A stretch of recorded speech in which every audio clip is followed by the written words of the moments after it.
The kerosene lamp threw a thin triangle of light across the quilt. Cold air moved through the cracks in the floorboards. My abdomen still burned where the stitches pulled. The baby made one soft sound and then settled again.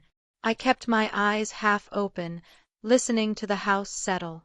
Outside the door, a board creaked. The midwife's last words still hung in the room. Rest until morning. Your body is not yours to give tonight. I had believed her. The footsteps kept coming. The room smelled of iron and wood smoke. Sheets that had been clean at dusk were already marked with the slow work of a body that had not finished emptying itself. My third child slept in the cradle 3 steps away. The first 2 births had felt like beginnings. This one felt like something borrowed that I was still expected to return. I lay still because movement made the stitches answer. The lamp flame trembled whenever the wind found the window. I counted the small breaths of the baby and tried to believe the midwife's sentence still held power in the dark. She had packed her bag with careful hands. Her eyes had met mine longer than usual. Rest till sunrise, she said. Your body is not yours to give tonight. Then she left. The door closed softly. I listened to her wagon roll down the lane until the sound disappeared into the fields. After that the house belonged to the night and to whatever the night decided to bring. I had no name for the man who would come through the door. In my mind, he was only the next claim the day would make. I tried to sit up once. The stitches pulled hard enough that my breath stopped. Blood still came, slow and warm against the cloths she had left. My body was still a vessel that had not finished its work. I lay back and stared at the ceiling boards. Somewhere in the walls the old house shifted. I remembered my grandmother's voice from years earlier, spoken while she folded diapers by the stove. Babies arrive slow, husbands arrive by sundown. She had said it the way women in our community said most things that mattered, quietly, as if stating the weather. The Ordnung had written the expectation long before the wedding.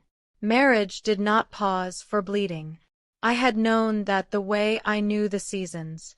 Still, the midwife's words had given me a small space to believe the night might belong to recovery. That space was already closing. Another board creaked in the hallway. Boots, not bare feet. The sound stopped just outside the door. I heard the soft scrape of a hand on the frame. The baby stirred once and grew quiet again. My own breathing had gone shallow. I did not call out. Calling would have required a voice I did not have left. The door opened the width of a man's shoulder. Light from the hallway did not reach the bed. I saw only the shape of a rolled sleeve and the outline of a hand resting on the footboard. He did not speak at first. In our world, the important things were often done without many words. The silence between us held the entire arrangement that had been made years earlier, the one neither of us had written but both of us lived inside. I closed my eyes. The lamp flame made a soft sound when a draft touched it. Time stopped counting in the ordinary way. The midwife's instruction became something I had once heard, not something that still protected the room. What happened next was quiet. There was no raised voice, no struggle that would have left marks the community could see. Only the steady fact that the night did not wait, and my body, still open and unfinished, was asked to receive what the day had already decided belonged to it. When the first light finally touched the window, the room looked almost the same. The baby needed feeding. The cloths needed changing. Someone had smoothed the quilt and set the water pitcher closer to the bed. My hair had been brushed back from my face. Everything that could be put in order had been put in order. I sat up slowly, one hand against the stitches, and looked at the surface of the water in the pitcher. The face that looked back was still mine, yet something in the eyes had gone farther away than sleep. I did not yet have language for what the night had taken. I only knew the morning light did not restore the space the midwife had tried to leave me. The farm would continue. The work would continue. The community would continue to call this the natural order of things. I poured a little water into the basin and washed my hands the way I had been taught. Outside the window, the fields were already waking. Inside the room, the question remained, quiet and unanswered, who had returned to this bed, and who had been left behind in the dark. I'm Aria Amish. This channel holds the quiet stories we were taught to carry alone. If you've walked any part of this road, or simply want to keep these voices company, stay with me. Subscribe if it feels right. Tell me in the comments what silence has cost you. Now the rest of the night. The weeks that followed moved the way farm weeks always move. Stitches closed. The bleeding slowed. The baby grew rounder and slept longer stretches. From the outside, the recovery looked complete. Inside, something quieter stayed unfinished. I moved through chores with the careful steps of a woman who still felt the pull of recent openings. The community nodded approval at every return to usefulness. No one asked what the first night had cost.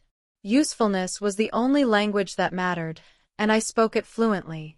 Mary lived 2 farms over. 4th child. A little older than me. One still afternoon she sat on her porch steps with a bundle of kindling she had not yet carried inside. I joined her without invitation. We watched the fields for a while. Then she said, almost to the wood in her hands, "My Joseph waited once. The second birth he didn't." She did not look at me. The sentence landed the way most true things land among us, soft, finished, needing no further decoration. I did not answer. In our world, the silence that follows such a sentence is the answer itself. That silence held more than either of us could have spoken. It held the knowledge that the midwife's words had been kind but temporary. It held the ledger of marriage that does not pause for blood. The Ordnung never wrote the exact hour a husband may return to his wife after birth. It only taught that the bond is continuous, that yielding is the shape of a faithful heart.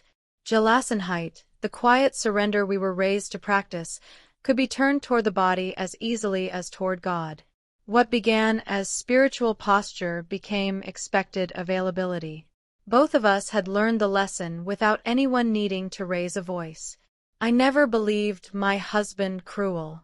He was a man formed by the same teachings that formed me. He understood duty the way the seasons understand their order. The system that shaped him had also shaped the room I lay in that night. Individual blame would have been simpler and less true. The midwife had known the limit of her authority. She could speak the medical truth and still have no power to enforce it once the door closed behind her. That was not her failure.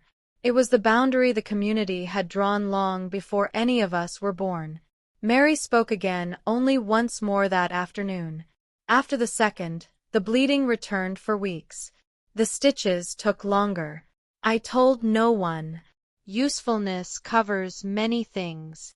She gathered the kindling and stood. We never named the nights again. Between Amish women, certain recognitions travel without further language. When one says, "You don't have to say more," the other understands that the weight has been seen and will not be pressed. Empathy here is often performed in what is left unasked. Late one evening, I returned to the same room. The lamp was lit. The baby slept.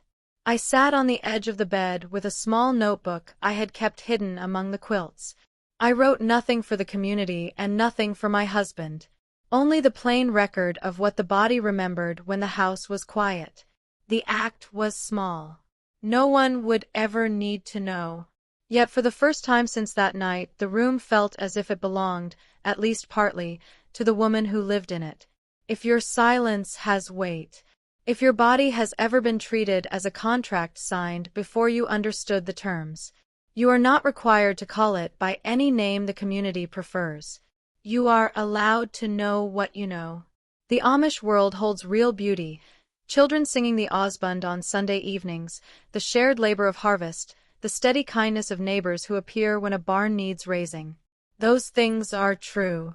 And it is also true that some rooms inside that world ask more of a woman's body than any midwife's caution can protect. Both things stand.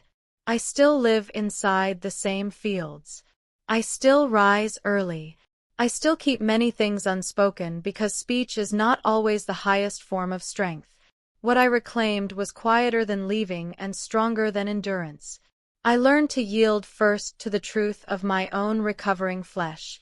That is the only Gelassenheit that has ever returned anything to me.